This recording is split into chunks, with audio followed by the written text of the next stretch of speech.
High developers, আশা করি তোমরা সকলে অনেক অনেক বেশি ভালো আছো। তোমরা অনেকেই আমার কাছে জানতে চেয়েছো যে ভাইয়া, আমি তো নতুন আহ, শিখতেছি। তো সেক্ষেত্রে আমি যখন ওয়ার্ডপ্রেস ডিজাইন করি জেনারেটপ্রেস থিম দিয়ে এবং জেনারেটপ্রেস ব্লগ দিয়ে, তখন আমি বাটনে ইচ্ছা মতো আইকন সেট করতে চাই। সেটা হবে এসভিজি আইকন, কিন্তু আমি সেটা করতে পারছি না। তো সেক্ষেত্রে আমার কি করণীয়? আমি কি করব? তো তুমি কি করবা বা কিভাবে সেটা করতে পারবা, এই বিষয় নিয়ে বিস্তারিত আমি তোমাদেরকে আজকে বলবো এবং সমস্ত কিছু জানাবো। আশা করি তোমরা বুঝতে পারবা, আমি সহজভাবে বলার চেষ্টা করব। তো ঠিক আছে, চলো। তো এই পেজটা হচ্ছে আমি এডিট করতেছি, তো তোমাদের দেখানোর জন্য এই পেজটা থেকে দেখাবো। আর যে ওয়েবসাইটটা ব্যবহার করব, যেখান থেকে আমরা এসভিজি আইকনটা নিব, সেটা একটু ভালোভাবে লক্ষ্য করে দেখো এখানে কি আছে। Icon sets dot iconify dot design, এই অ্যাড্রেসটাই তোমরা যাবা। যাওয়ার পরে যদি তোমরা এখানে সার্চ যে বাটনটা আছে, এখানে যদি তোমরা সার্চ করো, তাহলে তোমাদের কাঙ্ক্ষিত আইকন পেয়ে যাবা। তো এখন আমি তোমাদেরকে দেখাচ্ছি যে কিভাবে তুমি কাজটা করবা। তো আমি আমার ব্রাউজারটা সবকিছু আগে একটু রিলোড দিয়ে নিয়ে, আমাদের এখানে কিছু কাজ করা ছিল, তো সেগুলো আসুক। আসবে হয়তো, এখন চলে আসবে। এই যে দেখো চলে আসছে। আমি বেশ কিছু অ্যাড করেছি আমি আমার ইচ্ছা মতো। তো আরো অ্যাড করতে হবে, অ্যাড করা বাকি।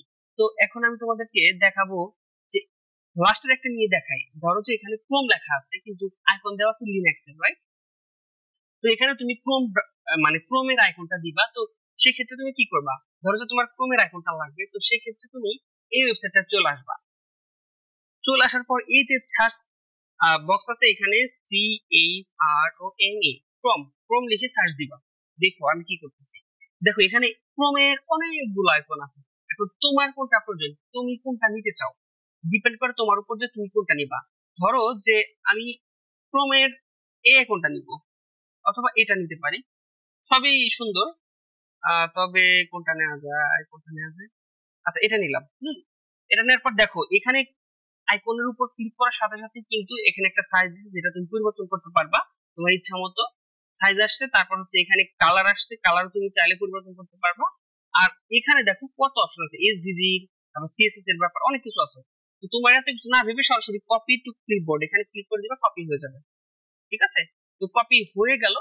কপি করার পর তোমার এই যে এখানে যে বাটনটা আছে, তুমি যেটা আইকন দিবা, সেখানে তুমি ক্লিক করবা। এখানে বাটনের উপর ক্লিক করে তুমি এখানে চলে আসবা আইকনে।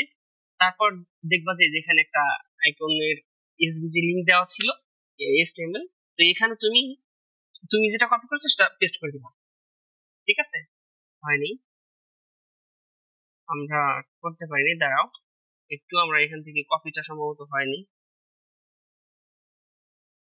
আচ্ছা, কন্ট্রোল সি দিয়ে কপি করে নিলাম, ক্লিক করলেই হবে তোমাদের। তো এখানে থেকে এখানে পেস্ট করে দিবা। পেস্ট করে দিলে দেখবা যে ক্রোমের আইকনটা চলে আসবে। দেখো এখানে ক্রোমের আইকনটা চলে আসছে। ঠিক এভাবেই কিন্তু তোমরা বাটনে জেনারেটপ্রেস থিমের ওয়েবসাইট, জেনারেট ব্লগস দিয়ে করা, তো সেইটার বাটন গুলো তুমি চাইলে এভাবে এডিট করতে পারো। এটা খুবই ইজি, খুবই সহজে তোমরা এটা করতে পারো। তো দেখানোর চেষ্টা করলাম তোমাদেরকে, আশা করি তোমরা বুঝতে পারছো।